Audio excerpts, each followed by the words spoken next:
basically from time to time, people ask me questions, and I just say, hey, you know, I don't have time to write back to everybody. Like I said, time is always against me.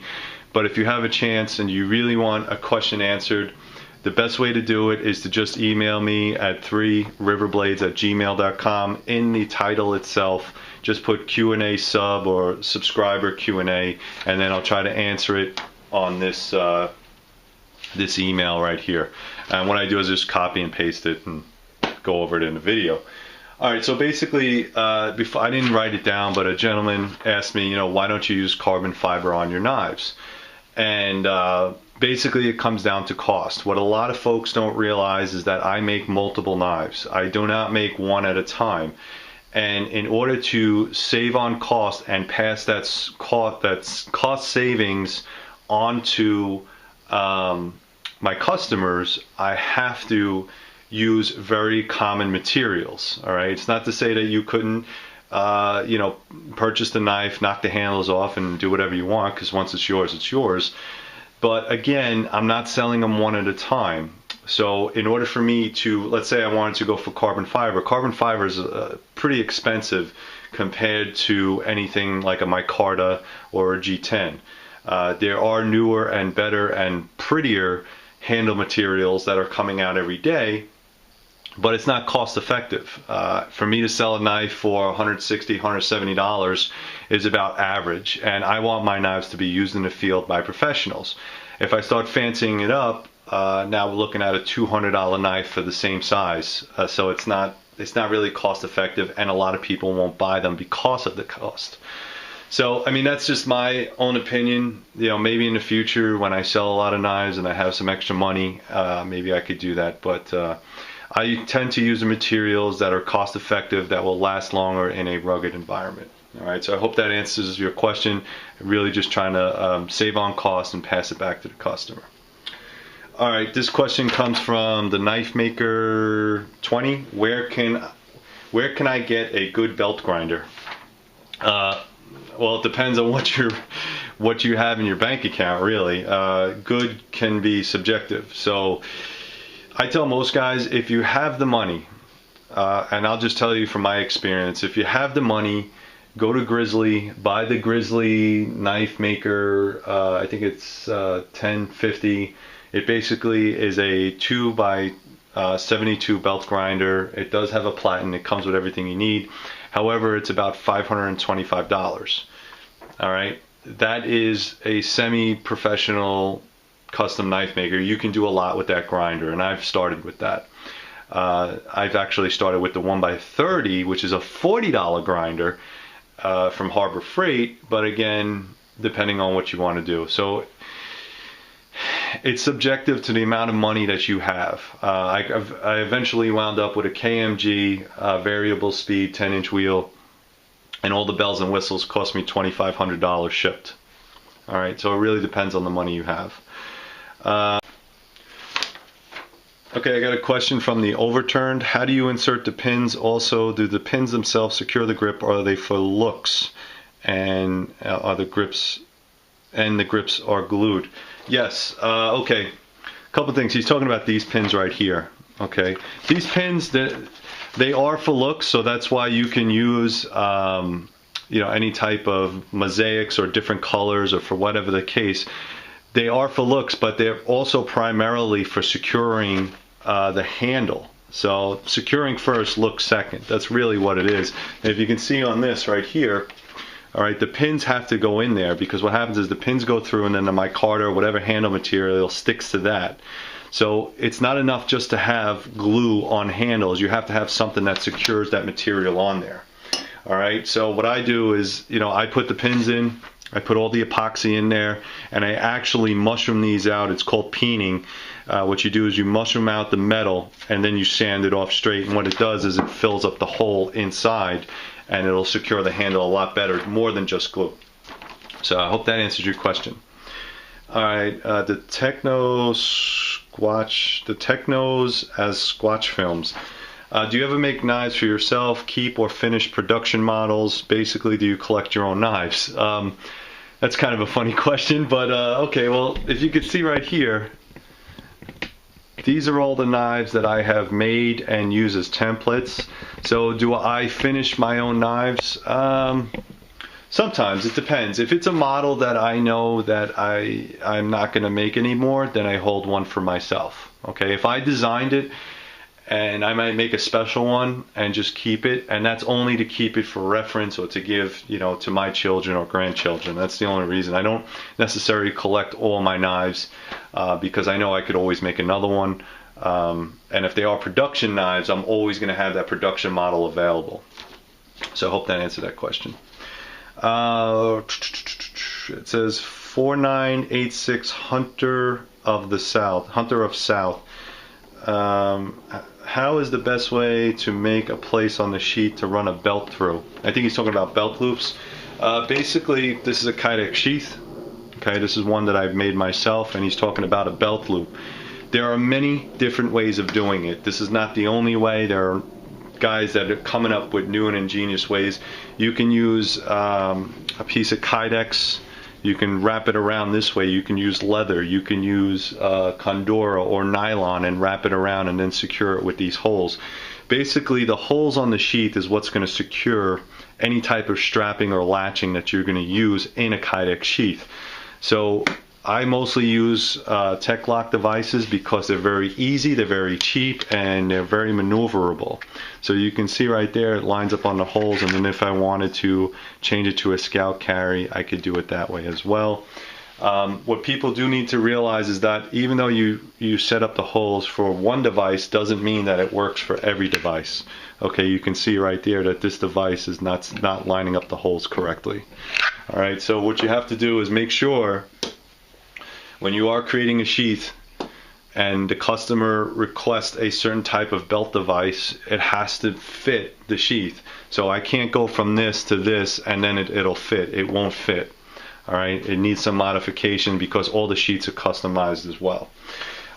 Again, if you look on YouTube how to make a Kydex sheath, you're going to have 1,000 different types. Also, Armadillo Sheets is one of the guys I've been talking to. He makes fantastic sheets. So if you're looking for a sheet just to get made in Kydex, Armadillo Sheets a great guy to look at. All right, Direct Duke. How thick is the metal you use for your blade? Thickness. I mostly use 1/4 inch or 3/16. Okay, that's a 1/4 inch right there. It's all personal preference, honestly. Some knives, like skinning knives, work better thinner. So if you can see right here is the Pygmy Viper. This is 3/16. And then on my Hunter, I'll show you the difference right there. 1/4 inch, 3/16. Obviously this one's not finished, but you can definitely see the difference in that thickness. Again, it depends on the maker. I like using thicker materials because honestly that's my own personal preference. I like big thick knives, and then I deal with the bevels as best as I can. There is an argument that the thicker the knife, it's not good for cutting. It really depends on your bevels. If your bevels are set correctly, yeah, you are going to have some shelf or some rigidity or whatever the case may be, but honestly, it's really up to the maker. I like building 1/4 inch thick steel knives because I think it looks better, it feels better, and that's just my style. But if you want to use thinner steel, go ahead. This is from Corey. I have a question about where you had your custom maker's mark steel hand stamp. I've looked online, but I am shopping around trying to get the idea for the best place in order to consider the service and price and quality. So not to bother you on a small question, but greatly appreciate it. All right, he's talking about my custom stamp. This is the custom stamp that I stamp all my steel with. All right, this is where you see, I'll show you on this knife. So I stamp it into the steel. So he wants to know where I get that. This is the place, I actually found them on eBay, but this is the place you can get them. All right, so it's henryavers.com. All right, that's the place. You can find them on eBay too, but honestly, that's where I get these made. They're not cheap. They're like $250 a piece, especially you can get different sizes, but they are not cheap. You can see that they are differentially heat treated. They have to harden the tip here, and they have to make this. So it's not cheap. It's about $200, maybe a little bit more to get those made. So I hope that answers your question. Go to Henry A. Evers. Really great place. They're very helpful too. Paul Hampton, hey man, what grits do you use when finishing the flat surface on your blades, specifically to get a satin finish? Thank you for your time. All right, satin finish, I basically use Scotch-Brite.